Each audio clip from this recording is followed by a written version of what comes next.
Senhoras e senhores, sejam bem-vindos ao terceiro e último vídeo desta série sobre gerenciamento de projetos, no qual nós trataremos o tópico Kanban.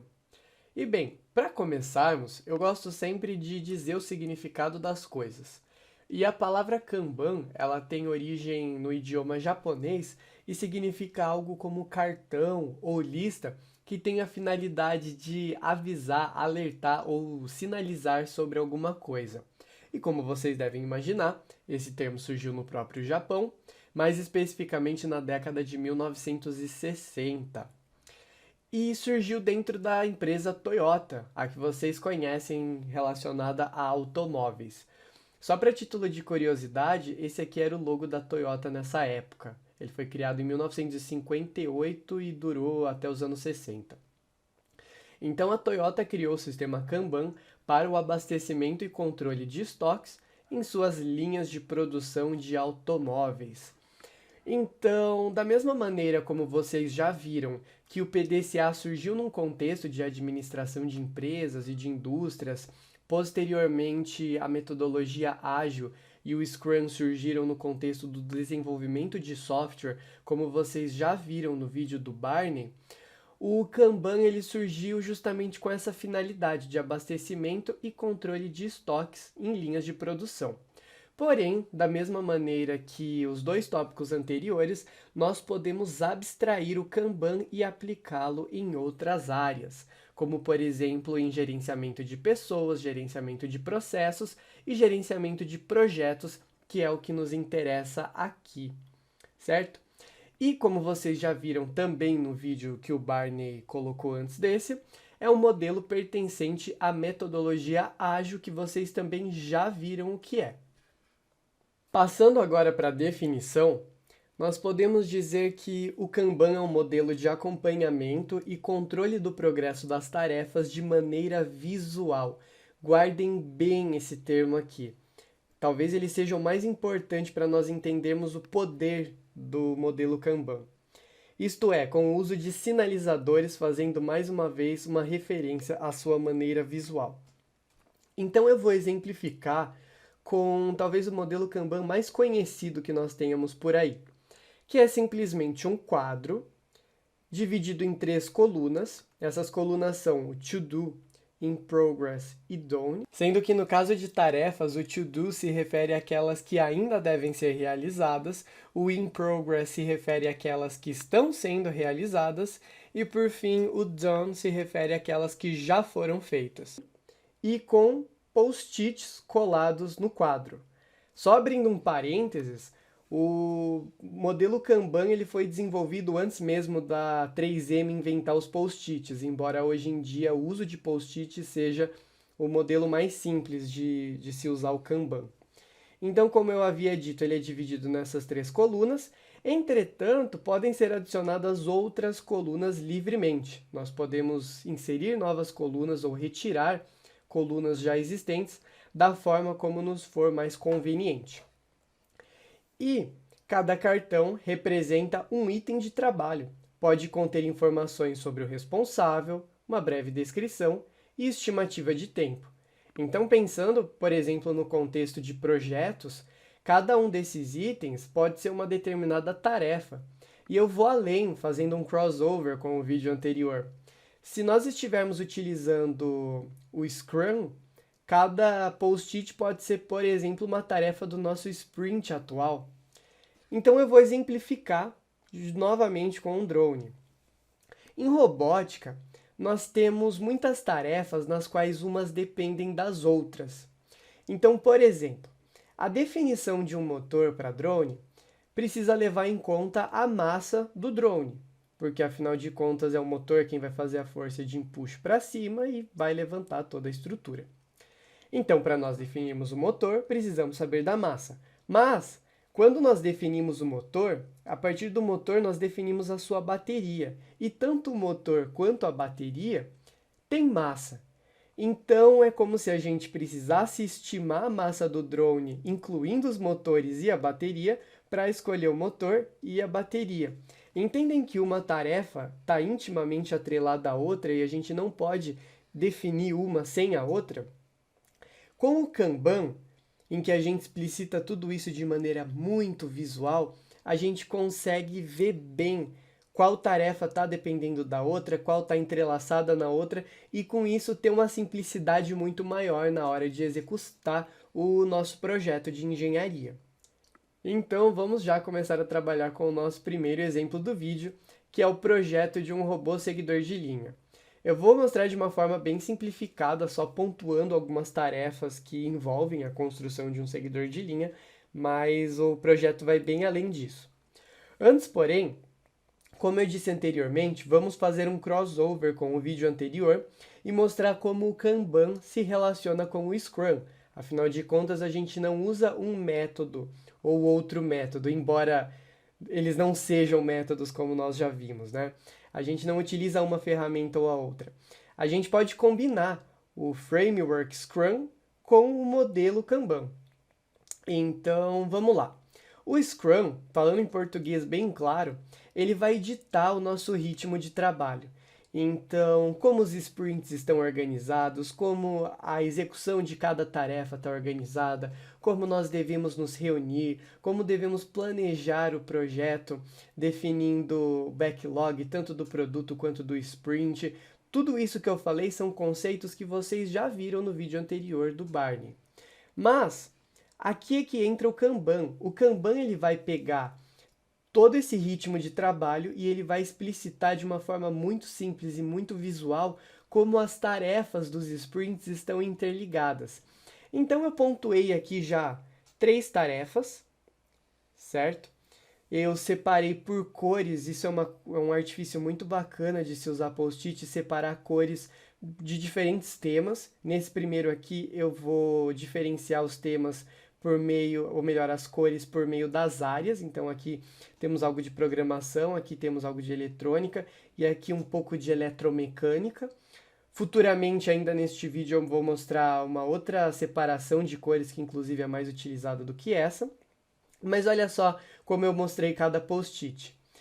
Primeiro deles, teste com o sensor infravermelho e desenvolvimento de uma lógica para ele. E quando eu digo lógica, eu me refiro à lógica de programação. Então, fazer testes com os sensores. O responsável por isso vai ser o João e vai levar um prazo de 1 a 2 semanas. E abrindo mais um parênteses aqui, só para falar brevemente a respeito de prazos, a questão de prazo é muito delicada durante um gerenciamento de projeto, principalmente no começo, porque nós não temos ainda tanta experiência em delegar tarefas para as pessoas, né? Isso quando se é um gerente ou quando se é um diretor, mas a gente precisa fazer uma estimativa, obviamente, uma estimativa realista, não vamos chutar o balde também, mas nem sempre a gente vai acertar um certo prazo. Agora, à medida que a gente for delegando tarefa para as pessoas e ganhar experiência com o tempo, a gente vai acertando cada vez melhor, fazendo estimativas cada vez mais próximas do que de fato uma pessoa leva para executar aquela tarefa que nós estamos delegando. Então, aí eu sempre costumo dividir o prazo quando ele não pode ser flexibilizado num intervalo, em vez de um único dia em específico para entrega, porque nos dá uma estimativa otimista e uma estimativa pessimista para o projeto ser entregue no fim. Fechando parênteses agora falando de prazo, vamos voltar para cá falando das outras tarefas. Então, temos a definição dos componentes eletrônicos e projeto da PCB. A responsável vai ser a Maria, e como é uma tarefa um pouco mais complexa, ela vai levar de 2 a 3 semanas. Por fim, o nosso amigo Herbert vai escolher os motores e as rodas do seguidor de linha, levando um prazo de 1 a 2 semanas por se tratar de uma tarefa também mais simples. Tranquilo? E aí, depois de nós especificarmos as tarefas no sprint, ele vai passar, levando em consideração aquele quadro anterior, primeiro pela coluna do to do, posteriormente pela coluna do doing, na hora de ser executado a tarefa, e por fim, quando ela finalmente for entregue, na do done. Agora, nós temos um exemplo perfeito de como combinar o Scrum com o Kanban. E nós chamamos isso de Scrumban, que é esse misto dos dois, organizando as nossas tarefas num quadro, mas dessa vez com 6 colunas. Como eu havia dito, nós podemos mudar o número de colunas da forma como nos for conveniente. Então, aqui dentro do To Do, em vez de nós termos uma única coluna To Do, temos 3 colunas. O To Do ele vai ser ramificado em 3 colunas. Uma delas é relacionada aos stories, isso aqui tem mais a ver com o Scrum, e os stories eles são breves histórias acerca das necessidades, no caso de uma empresa, do cliente. Então são experiências que o cliente conta no que ele deseja naquele projeto. E aí, utilizando o mesmo exemplo que o Barney usou no vídeo dele, poderiam ser coisas relacionadas ao edital, aos editais de diferentes competições, no caso do semear especificamente. Além disso, nós temos o backlog, aqui pode ser o backlog do produto de um modo geral, né? E é isso. Aqui nós temos o sprint atual, então o que nós devemos fazer no atual sprint. Aqui sim é mais especificamente que nós colocaríamos normalmente numa coluna to do, as coisas que ainda não foram feitas. E aqui nós temos a coluna doing, que já é o padrão, né, o que está sendo feito neste momento. Aqui temos uma diferente, que são as tarefas a serem aprovadas. Então, são tarefas que já foram feitas, mas precisam, por exemplo, da aprovação de um supervisor, por exemplo, gerente ou diretor do semear, do núcleo em específico, enfim. E aqui o done são as tarefas já cumpridas, e aí cabe ao gosto da equipe como vai organizar essas tarefas definidas, se é do projeto inteiro, ou se é única e exclusivamente do sprint. Quem estiver organizando o sistema Kanban vai ter total liberdade para isso. E como eu havia dito anteriormente, nós vamos ver outras formas de se dividir os post-its dentro de um quadro. Nesse caso aqui, nós estamos diferenciando as cores por ordem de emergência. Então, verde é quando está mais tranquilo, amarelo é algo mais regular e vermelho é algo urgente, mais chamativo. E isso tudo também ajuda visualmente falando, porque a gente consegue focar nas tarefas que exigem um esforço maior, uma urgência maior, precisam ser entregues num prazo menor e por aí vai. O nosso segundo exemplo, ele já vai ser mais voltado para a área de gestão, que é a organização de um processo seletivo.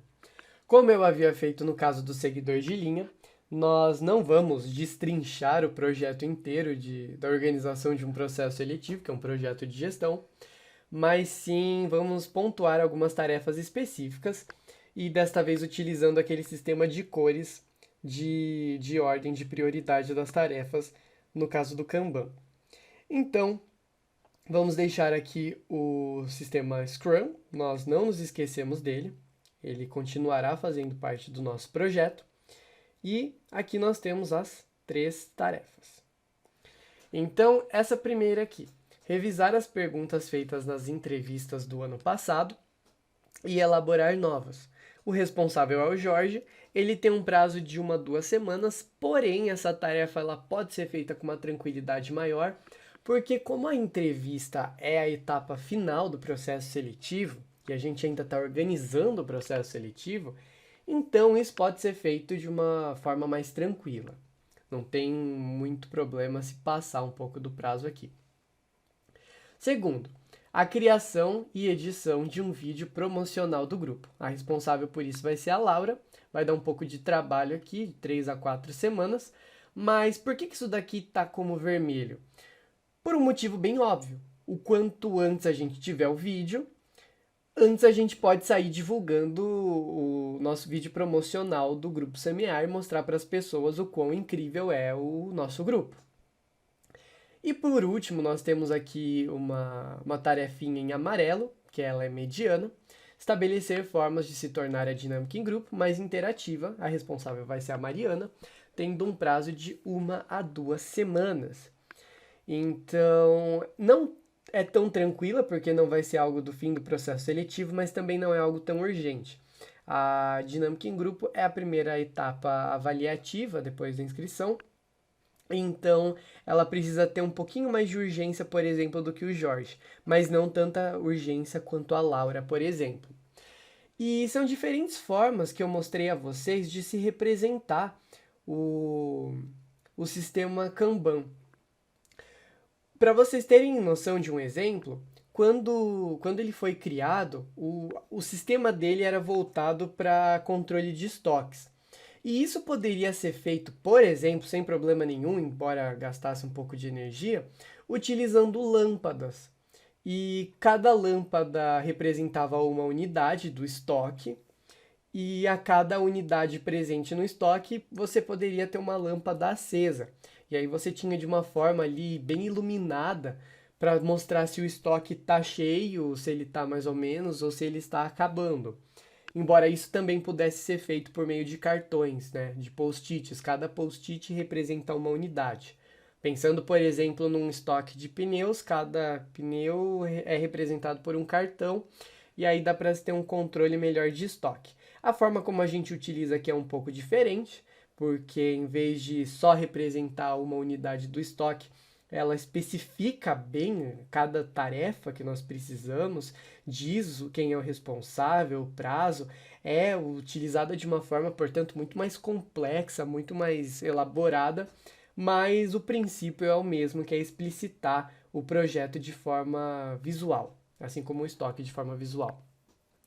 E aí vai passar novamente pelas três colunas, isso é claro se nós estivermos utilizando as três divisões convencionais. Então, to do, doing e done. Tranquilo? E agora vamos voltar um pouco e analisar quais são os benefícios do sistema Kanban. O primeiro deles é, como eu venho batendo na tecla até agora, dar maior visibilidade dos projetos, dar maior visibilidade das tarefas que estão sendo feitas nos projetos, que nós sabemos que são muitas que acontecem ao mesmo tempo e às vezes a gente pode se perder um pouco nas documentações. A segunda é uma consequência direta disso, que é a simplificação do processo de execução do projeto. E se a gente tem a simplificação do processo, o desempenho da nossa equipe vai aumentar diretamente, porque ela não vai perder tempo procurando de repente alguma informação, tentando casar informação com outro membro, procurando o membro responsável pela tarefa que está intimamente ligada a dela. E como a gente tem a melhoria do desempenho da equipe, consequentemente, nós também vamos ter o aumento da motivação da nossa equipe, o que é ótimo, porque aí a gente tem uma redução de tempo e isso recai na motivação da equipe também, já que o projeto não vai demorar tanto quanto demoraria se nós não estivéssemos utilizando o Kanban. Além disso, reduz custos, porque a gente pode ir direto ao ponto, não precisamos ficar nos atendo a outras possibilidades de execução do projeto e redução, consequentemente, de desperdícios também, ok? Continuando, diminuição da necessidade de organização, porque está tudo organizado de uma forma muito simples, a gente não precisa ficar detalhando tudo em doc, em diferentes documentos, em planilhas e por aí vai. Está tudo muito bem organizado no nosso quadro. E por fim, o uso do Kanban elimina atividades as quais não agregam valor para a equipe, porque mais uma vez nós estamos indo direto ao ponto. Então, resumidamente, nós temos um aumento do desempenho da equipe, temos pessoas mais felizes e economia de tempo e de recursos. Portanto, só vantagens para o uso do Kanban. E, como nós estamos no século XXI, felizmente nós temos muitas ferramentas organizacionais que são virtuais ao nosso dispor. Então, embora muitas empresas utilizem os quadros físicos até hoje para se colar post-its e tal. Eu já visitei, por exemplo, a empresa da IBM lá em São Paulo e eu sei que eles utilizam bastante isso. Nós não precisamos utilizar. Podemos recorrer a outros métodos. O mais comum deles é o uso da ferramenta Trello, é o mais popular que nós temos aí. Agora, para tarefas assim da vida pessoal, para coisas individuais, eu gosto bastante do Microsoft To Do. É um aplicativo novo Antes ele recebia outro nome porque não era da Microsoft, mas agora nós temos esse daqui. O Trello ele já é mais voltado para equipes. Porém, eu gostaria de que vocês dessem um carinho muito especial para esse daqui, que é o Notion. Porque o Notion, além de ser mais completo do que esses outros dois anteriores, contém muito mais funcionalidades do que simplesmente uma função já pronta para especificar coisas relacionadas a Kanban, é o que nós estamos utilizando atualmente no Semear e tem dado muito certo, tanto para projetos de gestão quanto para projetos técnicos de fato de robótica. E eu não vou me aprofundar nessas ferramentas organizacionais, porque nós teremos um dia na quinta-feira, dentro da nossa imersão de gestores, em que o TOSC e o Comum farão todo esse trabalho aqui de mostrar diferentes ferramentas organizacionais para vocês, tá certo? Muito obrigado mais uma vez pela atenção de verdade por terem assistido até aqui e nós nos vemos na dinâmica que temos hoje. Até mais!